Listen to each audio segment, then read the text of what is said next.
avez un rôle à jouer pour aider à corriger les excès du passé. Vous les collègues des grands qui quittez les groupes armés, je vais le dire.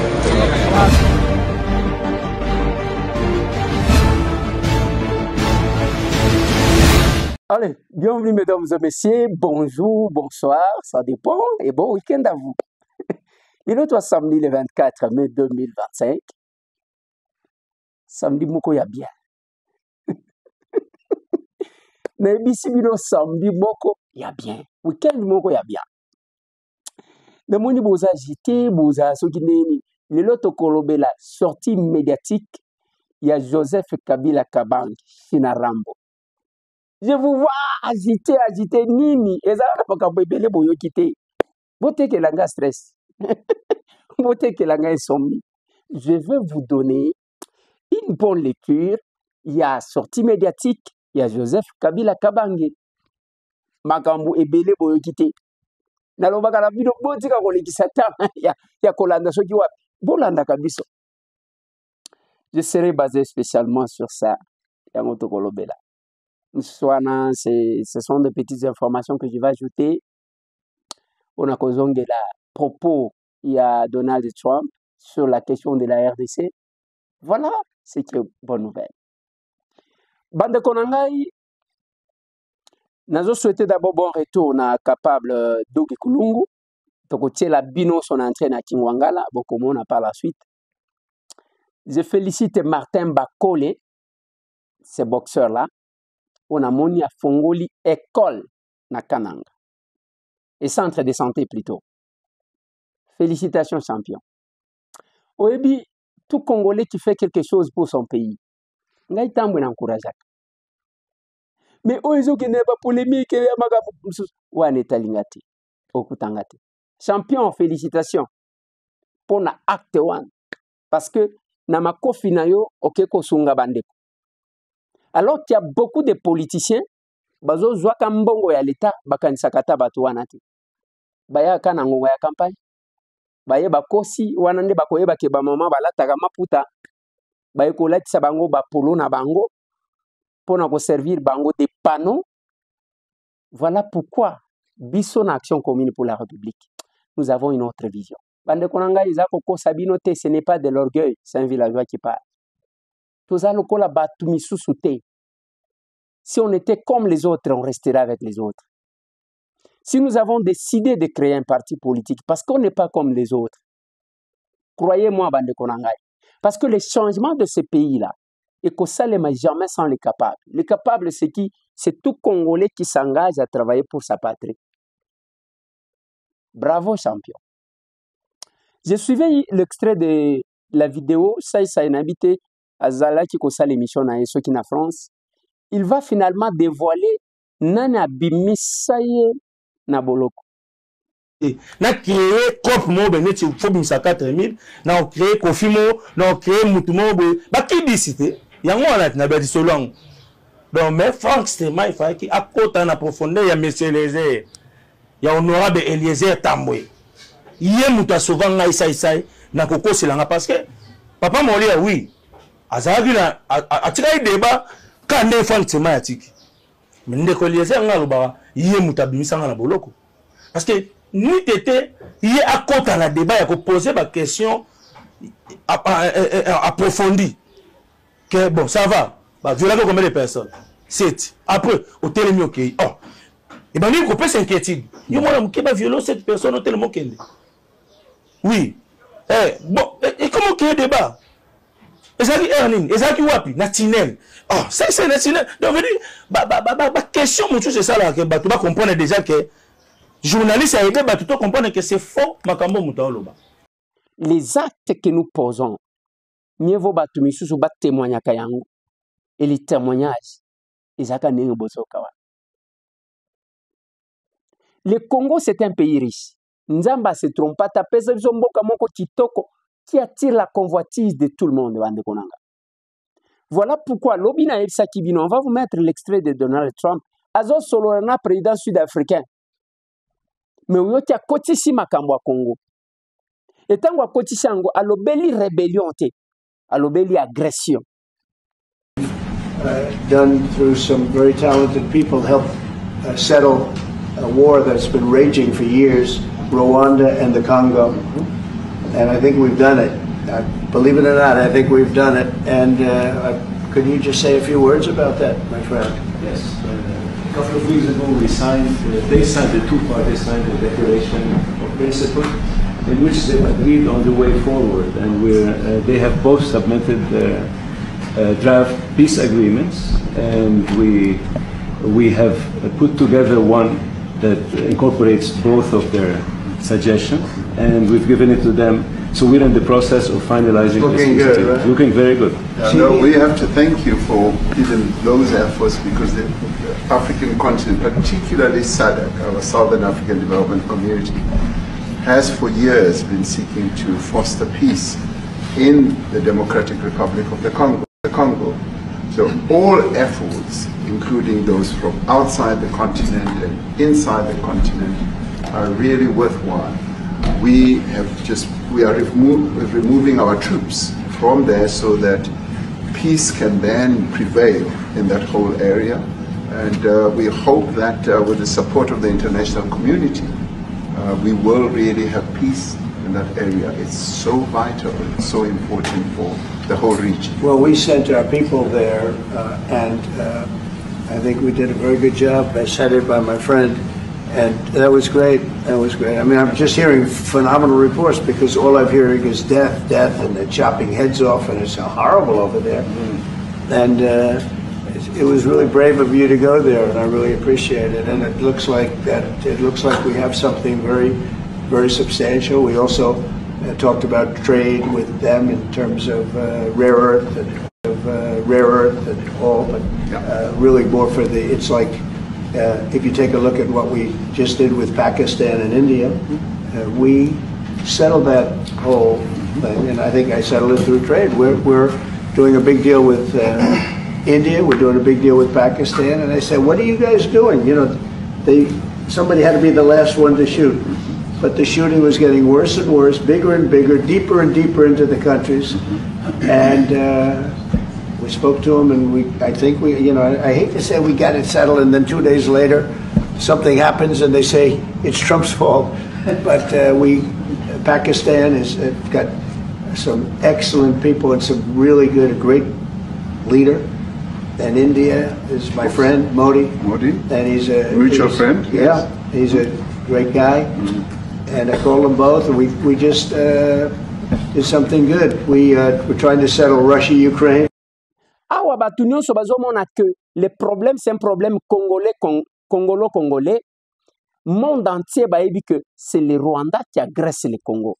Problème est entre Rwanda et RDC. Et Félix Antoine Tshisekedi vous dit mais écoutez, ngai na kosolo na ba wana te parce que ba wana bazana likambu te. Baza ba inonsa mo wei. Mieux vona solo na tata na bango muto azotinda bango.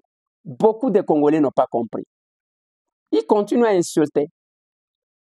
Ce qui est parmi le président de la République au monde, bazo fingam. Félix Antoine Tshisekedi à cause de la liboso. Modèle bazo fingaye. Modèle baliniko kitisaye. Modèle bazo kende même en voulant toucher même dans son intimité. Mais la protection de ce monsieur-là, ezaka nzambe, ya pesa akabela mboka ngoa. Ezaka nzambe moko. Voilà pourquoi, bande konanga, c'est le moment que chacun devrait jouer sa partition pour la rédaction de l'histoire. Ezanengwa. Biso tozo jouer à biso. Na lobi na bino, na lubumbashi tozo ya. Tokozala, toko intervenir na université Horizon. Kuna ba invité biso, on va s'entretenir pendant notre séjour à Lubumbashi, na étudiants. To partager ce que nous pensons. J'arrive maintenant à la sortie médiatique. Il y a Joseph Kabila Kabange, Chinarambo, l'ancien président de la République et les sénateurs à vie. Namoni bino nyonso, lokola soki ezandengeni, d'abord balobi communication, baloba kini adresse à la nation T. Waneza nostalgie.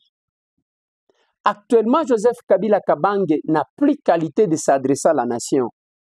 Parce que à l'ongwa na tapis rouge, on les a biloko ya miketi. Toko so na pona wan. C'est simple de comprendre parce que même lui-même en parlant, il reconnaissait qu'à la République démocratique du Congo, il y avait un président de la République, Félix Antoine Tshisekedi Tshilombo. Deuxième élément. Joseph Kabila Kabange a bandit qu'il a décidé de rompre avec le silence. Excellence, Monsieur l'ancien président de la République, le président honoraire et sénateur à vie. On rompre na silence les lotés. On t'a dit en Afrique du Sud. Mikolunyo so zoloba, so ki olobi na maloba te au tweeté. Donc, aussi rompa na yo na silence. C'est une précision aussi qu'il faut donner. Il fallait commencer par là. Il ne fallait pas que Ezala so ki neni. De trois. Quand vous regardez Joseph Kabila Kabange, a kanisi tango azalaki, a telemi amimoni penza que azongi na palais de la nation. Te ozana mboka mususu, ozana ndako soki wapi, bisiko lobedi. C'est-à-dire, ozali susu na qualité te, ya ko s'adresser à la nation parce que la nation ne se reconnaît plus en vous. Ozali susu, le père de la nation te, ozalaki, po bana nebiso bakotangaka, que Joseph Kabila azalaki président de la République. Est-ce que c'est compliqué? Namoni bandeko, te, Joseph Kabila Kabange a contredire nanga, a laver Fachi. Voici ce que Joseph Kabila dit. Alors bien que, à propos de l'accord, retenez que, même ceux de l'opposition va récupérer Bamakam. Yakoloba, accord, signé accord, Kabila Tcha, Félix. Joseph Kabila yé a bimi siko yemo kwalo. Na vidéo, pas na tweet. Alors bien que, à propos de l'accord, oui, to signaka accord ya gouvernance. Lokola ya zalaki na majorité na parlement et que ngana zalaki na majorité, nde toyokanaka ke to gouverner ensemble nanga na majorité, yesiko chef de l'État, bande konangai. Est-ce qu'à contredire nanga te na ba opposant mususo bozaki kokosa Kabila lobakate, Kabila lobi. Il n'y a jamais eu d'accord ya ke nazo Kabila yo pouvoir comme ça yo okoya kosala boy. Kabila l'a dit. Qu'est-ce qu'encore Joseph Kabila dit? Parce que il fallait que Joseph Kabila parle. Parce que qu'est-ce que Joseph Kabila dit? Joseph Kabila Kabange a lobby que a boyi l'armée congolaise, à soutenir l'armée rwandaise. Comme conséquence, c'est la chaîne rwandaise qui retransmet en direct les discours de Joseph Kabila Kabange. Et dans tout ce qu'il a dit, bien qu'Aluka Kinet a flatté armée pour accomplir le qu'on a connu Sabino Nasuka, ce que vous n'avez pas compris, mais Okoyoka il a diminué totalement l'armée congolaise. Par contre, Atalisi Batouke, armée, Ezamaka cité na tika armée moko ya faible, et Azo Kumisa armée rwandaise. Comme conséquence, eloko musus azoloba avant kenaloba eloko musu na lingina bakisao. Joseph Kabila Kabange atikali jamais ko compatir na bandeko ya Nord et Sud Kivu. Bao bakufi bao bazo violé. Joseph Kabila Kabange atikali jamais ko fustiger la présence armée rwandaise sur le sol congolais.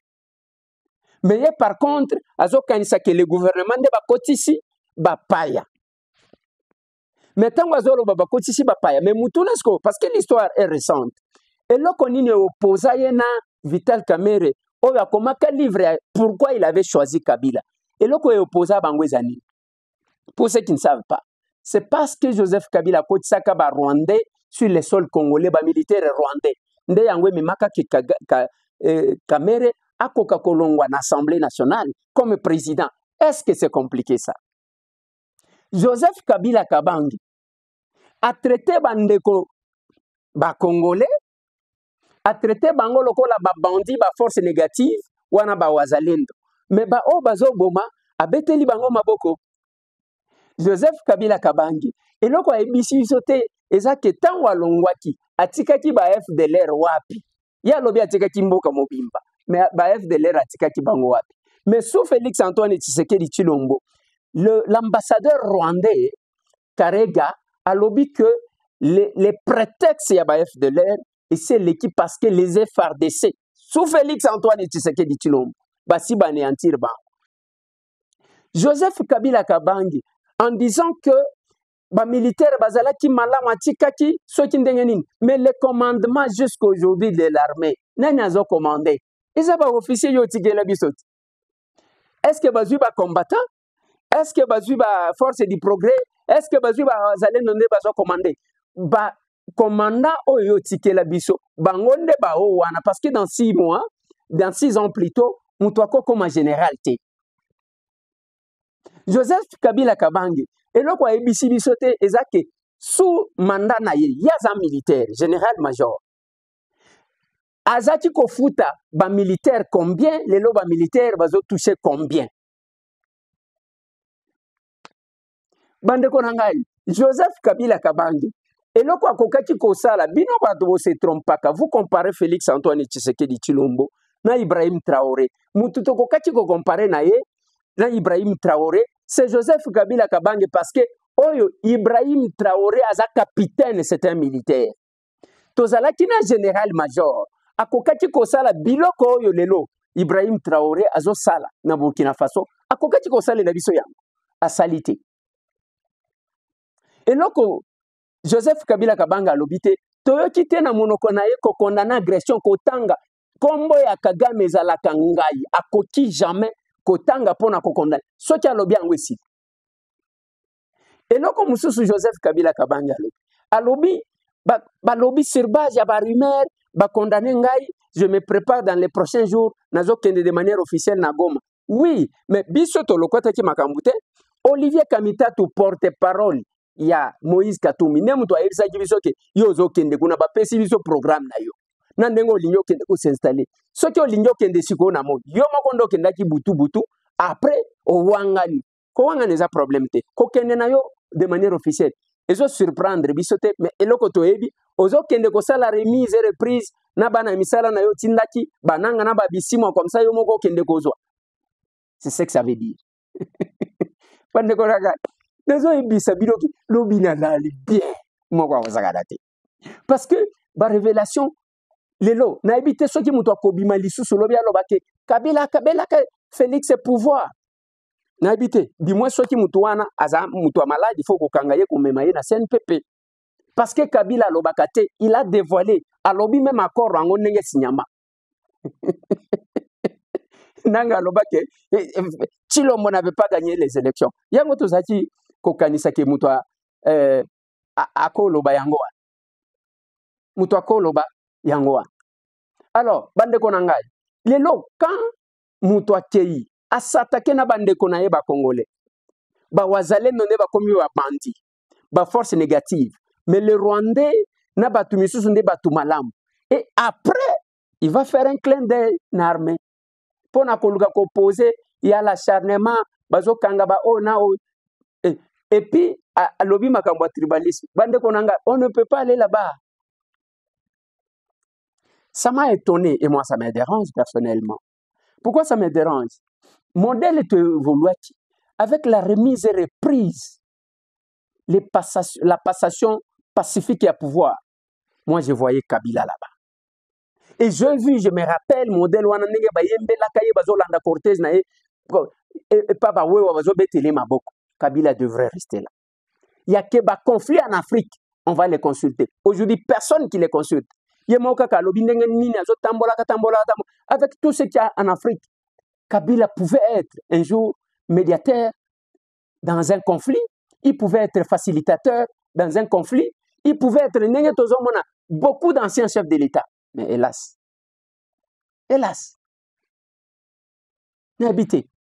on pouvait voir un jour Félix Antoine Kabila Joseph, l'ancien président, un autre jour Félix Antoine Tshisekedi, un ancien président, comme ça on devrait aller plus loin. Mais hélas, il a fait tout écrouler.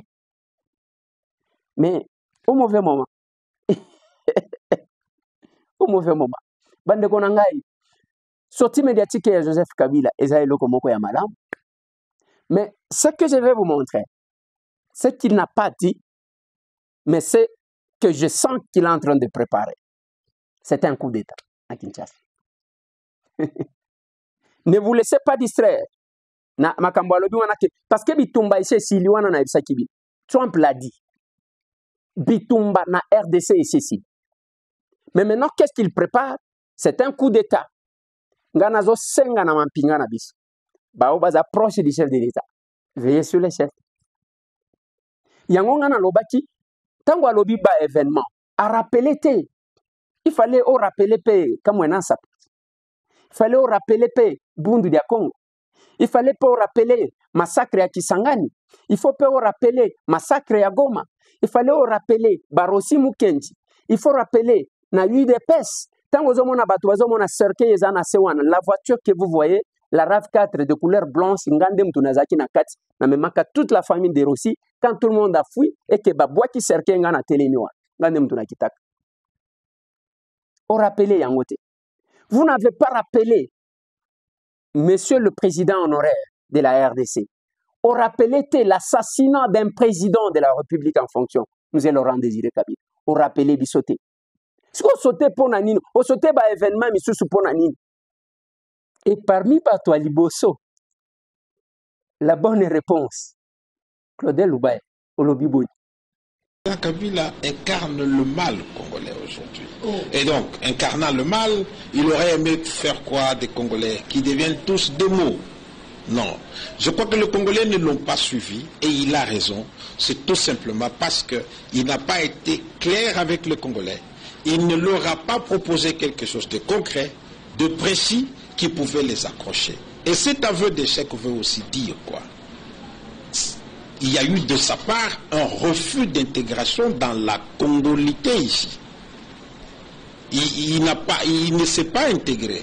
Parce que s'il s'était intégré, je crois que le Congolais l'aurait suivi. Mais il a refusé de s'intégrer, il est resté distant vis-à-vis des Congolais, il est resté méfiant vis-à-vis des Congolais. La conséquence, il la voit aujourd'hui, c'est que les Congolais aussi se sont méfiés de lui, mais malheureusement, lui, il les méprise. C'est comme ça que quand ils veulent manifester leurs droits, quand ils veulent manifester pour revendiquer leurs droits, il envoie l'armée, il envoie la police. Il a dit la Constitution interdit à l'autorité, donne le droit à l'autorité d'interdire les marches. Il envoie l'armée et la police pour aller tuer.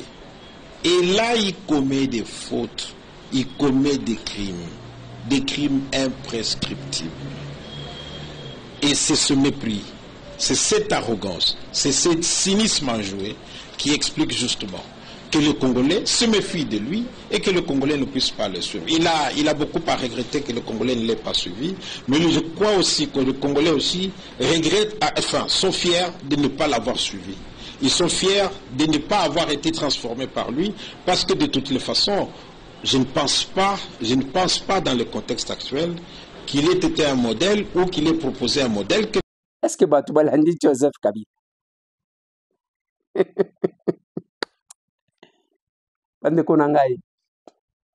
Ce pays nous appartient. Tous un pays moko kitoko. Tolongo la ba division ana mike. Parce que même tango atangi makambo ya basango. Nazana ba image, je ne sais pas si la régie va trouver quelques-unes.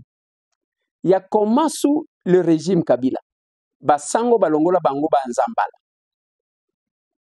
Balongola bango bilamba, les religieuses ont été violées.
Voilà, ndeko balandi, bozomo on a dispositif et la police na batutu. Et vous voyez, je pense que place tokoma qu'il faut passer. Oyo e indaki kaka yango wana. Tozomo na ba camion, tozomo na ba prêtre, bozomo na bailli politique. Ezali pona marche pacifique parce que mutu azana libanga azate, mutu pe azana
Voilà, ça tire déjà.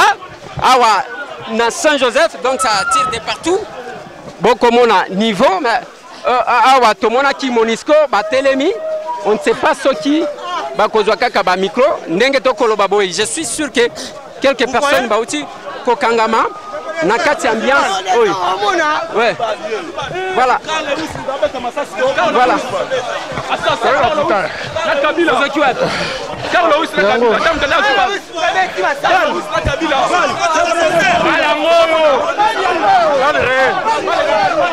Mamasasi et Bandi, Bande Konangai, déjà des blessés, Toza Awa, Doebi, Nini et Koyate, juste après quelques temps, et Zande Moussalawana, mais ce qui est curieux, c'est pas compliqué.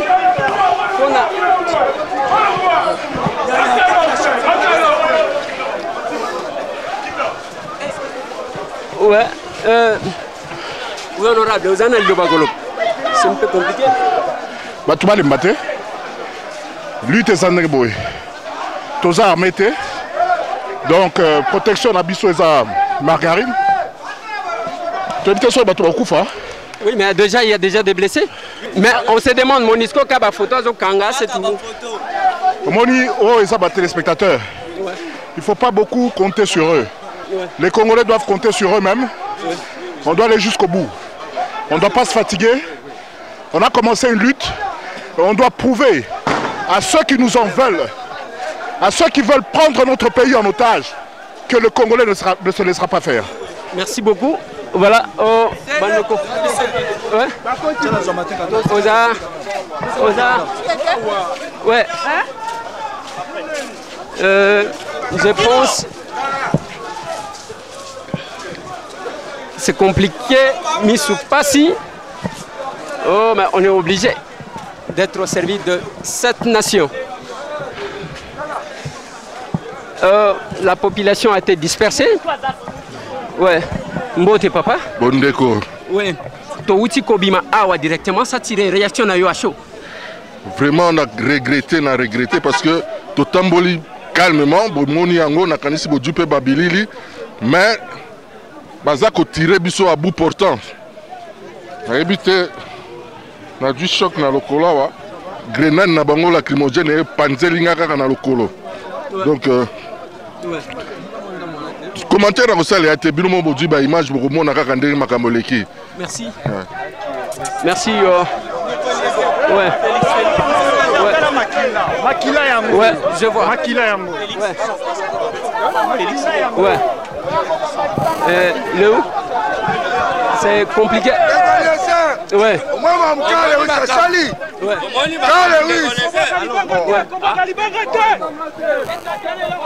Voilà. S'il vous plaît. S'il vous plaît. Voilà. Réaction à yo à chaud. Réaction à chaud. Oui. Mais au moni de Eliezer, bateau yo ya Kabila na barbarie na bango. Hein? Sango alobinini. que ceux qui me conduisent à Nzambe, il faut saluer la batu ya Nzambe. Bisoto bimi, mondo kité et l'autre côté kofinga te, poto tambola. Ba beti masasi, ba gaz lacrymogène. Est-ce que c'est normal? Est-ce que c'est normal? Na batu et bazako lobaki o kabila tikala pona mobumoko. Mais batu wana est-ce que bazako bona makambo kabila ya osala bana ya Congo? Kabila lingi bana ya Congo? Alingi biso to kufa. Toko kufa te. Po mokolo yo Nzamba tangela ki biso po tukufa nane ko kite. Toko bongisa ekolo na biso. Kabila mona ndenge bana ya Congo. Oyo bazali penza bana ya Congo. Balingi ekolo na bango. Ndenge bako bongisa mboka na bango. Azali na susu na nzela te azana pe mate. Azali ko kende. Toyo kana biso nyonso. Motema se moko likanisi moko Kabila si manzela sala nini asala nini voilà bandeko. Oui, mwana mboka Félix, réaction à chaud par rapport à l'événement ya sikoyo. Non, réaction ezali ya kanda évidemment. Na uti koyoka ke babeti ndeko moko masasi awa azana bomoni bon. Il y a que la colère na lingi koloba mingi te, je préfère me taire parce que dans les circonstances aboyées, on a souvent manqué de contrôle, alors on a limité. Merci beaucoup. Voilà, Bandeko Balandi, Ezali na cadre wana, Oyo, Tozali Kosala élément Oyo, Tozana victoire, na commune ya Kalamu, Tozali P. Talangai, Tobimi na kati église. Babwakeli biso ba gaz tala ngai tala likola mboka la moko. Est-ce que naza étranger te naza mwana mboka balingi ke pona ni to marché naza mwana mboka akende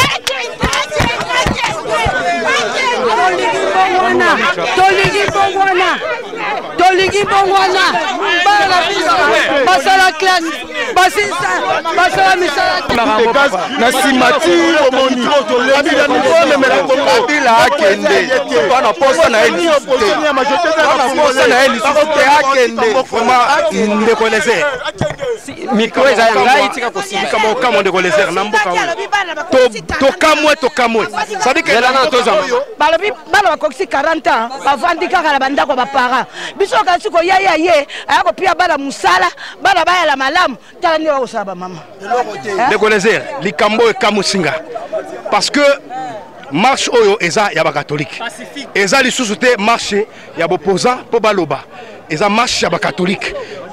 Grande chose étonnée c'est quoi? Tozo bimato sa la marche toza na posa mboka biso ke malamu vraiment na misu na yo ndeko leser oyo aza journaliste ya Kinshasa mobimba molobeli ya peuple to kamwe une grande chose étonnée que tozo yemba banze mwanzambe to sala marche na biso pacifique ndenge ba peut to bambili ba peut balobaki que to bundate to fingate tozo tambola to moni mbala moko ba climogène masasi e bali ko beta ba tu pe ba kufi bazali na regretter na mboka ya boye et c'est impossible en tout cas de les on a marre de Kabila de partir il va ndeko lese bana basisa ba classe o to ke ko luka mboka bapaya pona pasi basala te 40 ans na bakenda même Libye bisika bakenda bakoma koteka bango 30 ans bakende kuna pasi bongo biso bandani bakolesa biso soki moyen ezali te akende atika biso papa biso to abataka to osambela po pasi eleki.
bandeko balandi tokiti awa na Kingabwa toza na kati ya Monisco bisika baimboka baye ko se réfugier pamba te moi tension ezali libanda yango bomoni ndenge tolobaka na bino ke eza musala biso tosalaka pamba te eza musala au moins ici lokola bakoti côté ya Monisco bazali ko sécuriser bango ouais pona akoka ouais c'est bon voilà mbote ndeko eleze ouais awa toza na Kingabwa qu'est-ce qui a fait que boya kobatama toye kobatama awa po tango to bimi paroisse ici to bimi to zi bato Sengonza to zi bato Kiwanuka toye police beti masas makasi yango to palangani nzamba sali ke biso nde to ki déterminer ko sa marche lelo to kutani a point de chute ki Monisco to ko batama a baye ba beti masas ba beti ba gaz lacrymogène, il y a beaucoup de victimes et en ce moment on se retrouve dans Monisco pour être protégé. Et dans tous les pays j'ai été témoin. Le même temps aux hommes on a batouazoloba er moko mutema mabe et les gens oublient vite. Je vis même Olivier Kamita tuye moko aba bayeko bimisele tweet ya nenga zala kikolobela makambo bukanga lonzo makambo ni les lois linya changer langage kozwa batuka lokola bazoba bande konanga na sukisi wana pona lelo natikela bino weekend na bino malam na lobaka na bino botekelanga stress. Joseph Kabila nous a aidés parce qu'il nous a dit beaucoup de choses mais ko sauter ba événement mususu est-ce que za ko bosan ou bien yebi pona nini a sauter ya ikamu mususu raisi 100% lobby bande ko nangai sortie médiatique oyo n'habité comment bato bazo analyser likamu mususu lobby oyo kité zani Joseph Kabila Kabange azo s'attaquer azo continuer ko s'attaquer na mzee Laurent Désiré Kabila. Voilà pourquoi rappela qui événement wanati. Tango azoloba ke akuta mboka ya kopasola biteni nani apasola yango ezalaki sous nani c'était sous mzee Laurent Désiré Kabila et banani ba pasola c'était les Rwandais les Ougandais nde ba pasola ka ba on a parti tango azoloba ke akuta kango ya kopasuka ye muto akangisa yango akuta kango ndenge nini parce que yazaki général major de côté wana toyokaka ke azamwana mzee Laurent Désiré Kabila. Donc en disant que akuta kayende muto asalaka c'est s'attaquer place wane déranger nga parce que okotiko critiquer Félix Antoine Tshisekedi parce que c'est un président qui est là aza en fonction et puis ozana relation mon côté na Félix Antoine Tshisekedi mais ko s'attaquer même na Mouwei parce que Mouwei ataso ki asali nini ba s'attaquer nayokaka depuis bosalaka pe perdre na bino wana mi colonion ce tongo mi di pourquoi c'est de s'attaquer à mzee Laurent Désiré Kabila tokuta mboka biteni c'est comme qui dirait vous étiez en train d'attaquer pona les esprits éclairés. En réalité Joseph Kabila ne faisait que s'attaquer à mzee Laurent Désiré Kabila. Ce n'est pas Félix qui était là. Après Kolobaye wana comme je vais dévoiler au moment opportun. Et là quoi qu'on dévoiler les sous-sous-athées. Papa. Au show dévoiler Toyoki, qu'est-ce qui s'est passé? Mais ça nous dérange. Bande Konangai, je vais attirer votre attention. Bosa la constat mon peut-être ngane mtunazo sala ngoma. Bota la batutu. O basala ka publicité ya biloko na ye bao banonsaki biso voilà Raïssa Zoloba depuis balobi Raïssa Zoloba depuis alobi est-ce que ozomona bazo commenter ozomona bazo publier et comme bakendaka oh voilà makamwa mutakala makamwa bonabo esili parce que na discours bango moko bayoki eloko moko te ce qu'ils attendaient entendre ezate bande konanga c'est notre pays. Chacun doit jouer sa partition. Tolinga tomona elombe côté le make ye général major ko banda lelo na ko bengana ba force rwandaise o baza sur le territoire congolais na ko bengana ba banguna non Il a passé tout son temps, sur 45 minutes, il y a qu'aucun s'attaquer, chaque secteur de la vie, il n'a fait qu'attaquer, attaquer, attaquer. Yangwana Zoloba. Merci Raïs. Parce que Fongoli bisobiso. Ba Congolais, bazomona. Te bayebi. Bande kwa Lubumbashi tozoya, ba desio ezo salema kuna bousculade na nenga kusakana te. Tokozala na Université Horizon pour na changer na ba étudiant. Et na Kinshasa, c'est le 31, c'est samedi ici, tokozala na place commerciale, na 7e rue Limité. En tout cas, tokozala wana. Bande kwa nanga tokozala. Bande kwa Lomami, bravo à vous. Pour terminer, je vous montre l'entrée de Dougi Kulungu, Tambo Akonji, na Kimwangala.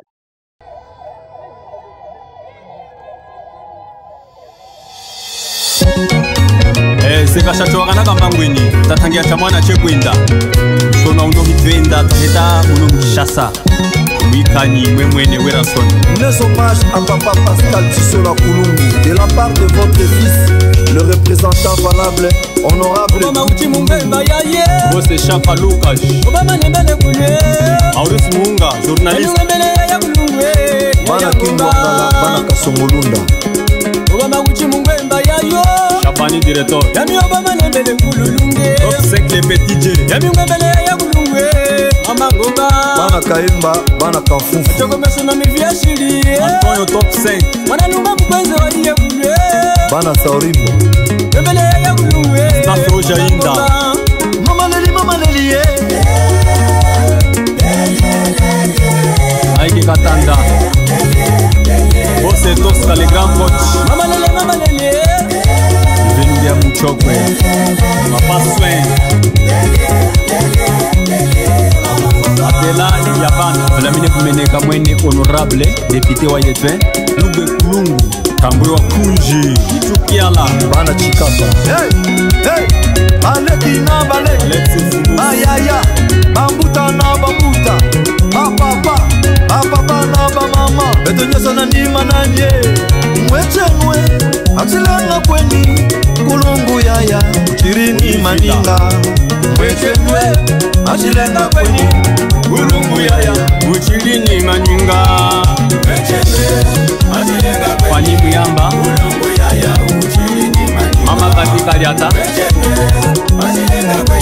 Papa Claude Moïse Tomsinina Ije Shimbi Tamla Moyo Mwechenwe Makulungu Botika sala Uchirini maninga Mwechenwe Akilenga kweni Kulungu yaya Uchirini maninga Top 5 les petits J Papa Katumbuka Antonio Afande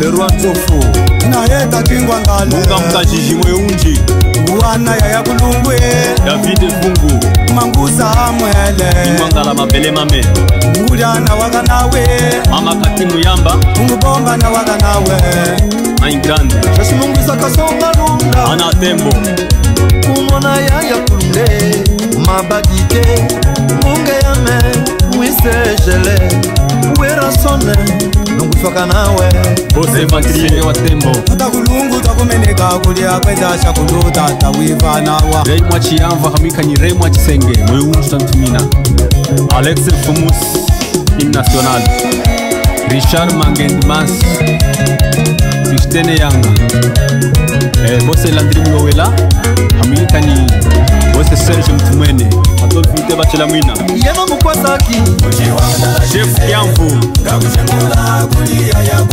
Bose Okito Panda Shala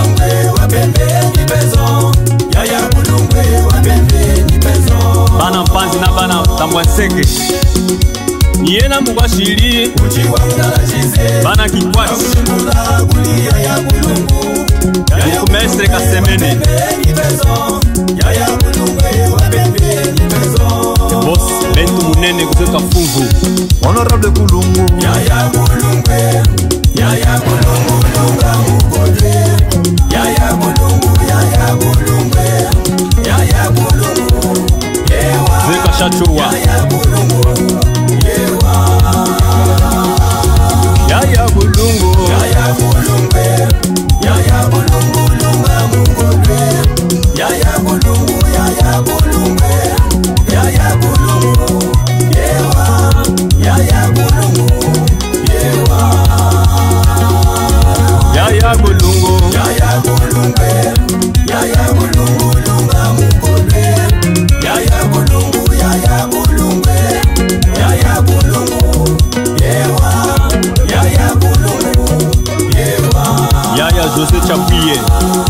France. Twalitakana Nzumba. Anga kashukuvula makuza msone neze kashatua unakamba. Reda Costa Blamba wale ale. Yevambuto ye yani. Kasekwa tala. Mama Francine Fungadisa. Kasekwa tala. Mama Fanny Muyamba. Solomon Lidosh. Mama Melody Kessa. Solomon Lidosh.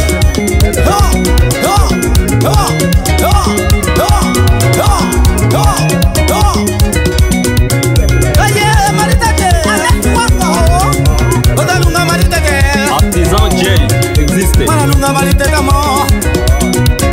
Aya kulungu maritete. Mana maribatula.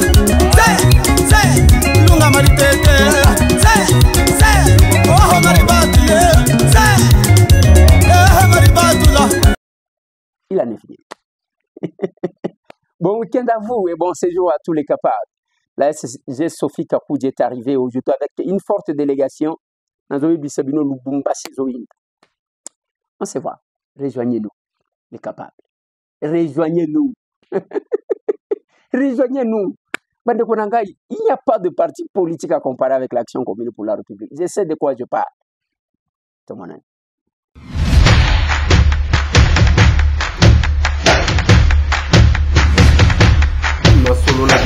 Honorables députés et sénateurs, vous avez un rôle à jouer pour aider à corriger les excès du passé. Vous les collègues des grands qui quittez les groupes armés, je vais le dire.